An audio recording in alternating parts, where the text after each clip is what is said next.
Power star Pawan Kalyan గారికి సరైన combination పడితే ఆ యూపోరియా ఏ రేంజ్ లో ఉంటదో ఓజీ సినిమా అయితే ఇప్పుడైతే చూపిస్తుంది అనమాట. మొన్నటి వరకు పవన్ కళ్యాణ్ గారికి 100 కోట్ల షేర్ లేదు లేదు అంటా ఉండేవాళ్ళు కొంతమంది. ఈ ఓజీ సినిమా మొదటి రోజే 100 కోట్లకు పైగా షేర్ అయితే కలెక్ట్ చేసింది. ఇంకా ప్రపంచ వ్యాప్తంగా 160 కోట్లకు పైగా క్రాస్ అయితే కలెక్ట్ చేసింది. ఇది నిజంగా ఫినామినల్ అనే చెప్పాలి. ఈ సినిమాకి ప్రపంచ వ్యాప్తంగా బ్రేక్ ఏవన్ అవ్వాలంటే 300 కోట్ల గ్రాస్ అయితే రావాలి. ఇప్పుడు 160 కోట్లకు పైగా ఫస్ట్ డేనే దీనికైతే గ్రాస్ అయితే క్రాస్ అయిపోయింది. అంటే దగ్గరగా 50 నుంచి 55% అయితే కేవలం డే 1 లోనే ఓజీ సినిమా అయితే రికవర్ అయితే చేసేసింది. మన తెలుగు స్టేట్స్ లో ఇంకా మన తెలుగు స్టేట్స్ నుంచి డే 1 షేర్ ఎంత వచ్చిందంటే 62 కోట్ల 35 లక్షలు అయితే వచ్చింది. ఇది ఆల్ టైమ్ టాప్ 3 అనే చెప్పాలి. ఇంకా తెలంగాణలో ప్రీమియర్స్ తర్వాత 1 AM షోలు కావచ్చు, 4 AM షోలు అయితే లేవు అనమాట. అవి కూడా ఉండంటే ఆల్ టైమ్ టాప్ 1 అయితే ఖచ్చితంగా ఉండేది. ఇప్పుడు మనం ఏరియా వైజ్ గా ఏ ఏరియా నుంచి ఎంత షేర్ వచ్చిందో ఈ సినిమాకి అయితే మాట్లాడుకుందాం. మన తెలుగు రాష్ట్రాల వరకు నైజాం ఏరియా నుండి 24 కోట్ల 42 లక్షలు అయితే వచ్చింది. సీడెడ్ అంటే రాయలసీమ ఏరియాలో 7 కోట్ల 50 లక్షలు అయితే వచ్చింది. ఉత్తరాంధ్రలో 6 కోట్ల 70 లక్షలు అయితే వచ్చింది. ఈస్ట్ గోదావరి 5 కోట్ల 30 లక్షలు అయితే వచ్చింది. వెస్ట్ గోదావరి 5 కోట్ల 15 లక్షలు అయితే వచ్చింది. గుంటూరు ఏరియా 6 కోట్ల 35 లక్షలు అయితే వచ్చింది. కృష్ణా డిస్టిక్ 4 కోట్ల 80 లక్షలు అయితే వచ్చింది.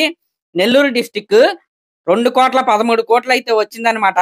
ఈ విధంగా 62 కోట్ల 35 లక్షల షేర్ తో ఆల్ టైమ్ టాప్ 3 గా అయితే ఓజీ సినిమా అయితే నిలిచింది. ఇంకా ఓవర్సీస్ మార్కెట్ లో $4 మిలియన్ కి దగ్గరలో ఓజీ సినిమా అయితే ఉంది. ఇంకా ఈ సినిమాతో పవర్ స్టార్ పవన్ కళ్యాణ్ గారే కాదు, ఈ సినిమా డైరెక్టర్ అయిన సుజిత్ గారు కూడా ఒక ఎలైట్ లిస్ట్ లోకి అయితే ఎంట్రీ అయితే ఇచ్చాడు.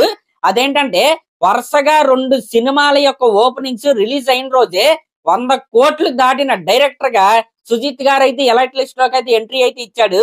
గతంలో మనం చూసుకుంటే ఎస్ఎస్ రాజమౌళి గారివి బాహుబలి 2, RRR అనమాట. 2 సినిమాలు కూడా ఫస్ట్ రోజే 100 కోట్లకు పైగా గ్రాస్ అయితే తెచ్చుకున్నాయి.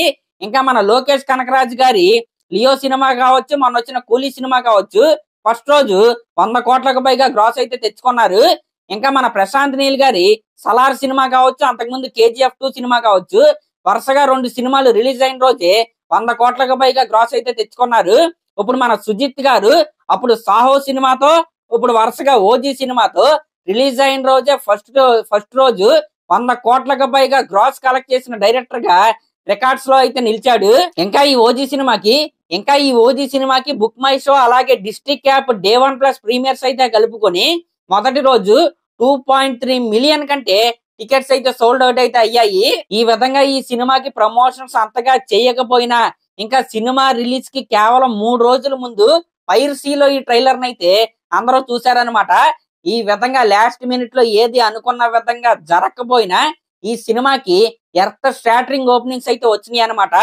ఇంకొద్దిగా ప్లానింగ్ బాగా ఉండుంటే ఇంకా చాలా ఏరియాలో ఆల్ టైమ్ రికార్డ్స్ అయితే లేచేవి. అయినా పర్లేదు, ఈ సినిమాకి బ్రహ్మాండమైన లాంగ్ రన్ అయితే ఉండబోతుంది.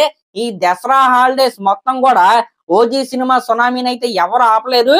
అసలు ఈ సినిమాకి పోటీగా ఇంకో సినిమానే లేదు. కాబట్టి లాంగ్ రన్ లో ఖచ్చితంగా కొన్ని కొత్త రికార్డ్స్ అయితే ఖచ్చితంగా ఈ ఓజీ సినిమా అయితే క్రియేట్ చేయబోతుంది.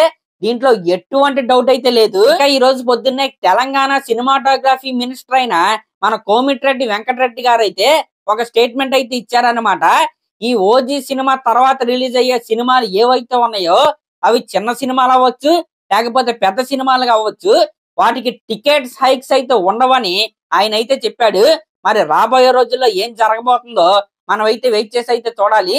ఇక నెక్స్ట్ వచ్చే పెద్ద సినిమా ఏముంది, అఖండ 2 అనమాట. డిసెంబర్ లో అయితే రిలీజ్ అయితే దాని తర్వాత సంక్రాంతికి మన ప్రభాస్ గారి రాజాసాబ్ సినిమా, అలాగే మన చిరంజీవి గారి మన శివశంకర్ వరప్రసాద్ అయితే ఉంది కదా.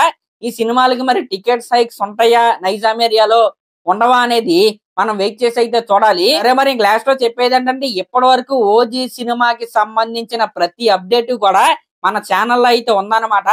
ఇకపై నెక్స్ట్ రాబోయే అఖండ 2 సినిమా అవ్వచ్చు, రాజాసాబ్ సినిమా అవ్వచ్చు, చిరంజీవి గారు అనిల్ రావుపూడి గారి సినిమా అవ్వచ్చు, ప్రతి సినిమా అప్డేట్స్ కూడా అలా అప్డేట్ రాగానే మన ఛానల్ అయితే ఫస్ట్ అయితే ఉంటదన్నమాట. కాబట్టి ప్రతి ఒక్కరూ కూడా మన ఛానల్ అయితే సబ్స్క్రైబ్ చేసుకోండి. నేను చేసే డ్యూటీ ప్రతి సినిమాకి కూడా మామూలుగా ఉండదు, ఇకపై ఇంకా బాగా ఉంటదన్నమాట. కాబట్టి ప్రతి హీరో అభిమాని కూడా మన ఛానల్ అయితే సబ్స్క్రైబ్ చేసుకోండి.